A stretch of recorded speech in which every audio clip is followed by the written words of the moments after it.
questions we often get asked is when you would use a connector with rings versus a Flexi connector. So there's a number of differences between these two types of connectors. Connectors with rings are essentially a standard Seeflex connector with a ring added on in different sections, whereas the Flexi is an entire encased flexible wire coil that goes the entire way around. So the advantage of using a ring over the Flexi coil is that the ring is a lot thicker. We use a 6mm stainless ring, and that means that there's no way that you're going to compress that even with heavy vacuum, things like that.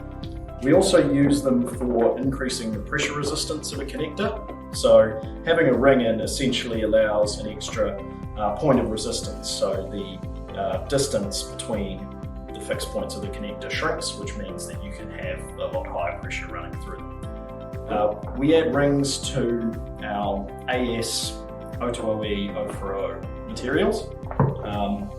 With O2O, you get quite a bit of compressibility. So this can be good for weighing applications. There's not a lot of transfer that goes on here. You can also use these for applications that oscillate.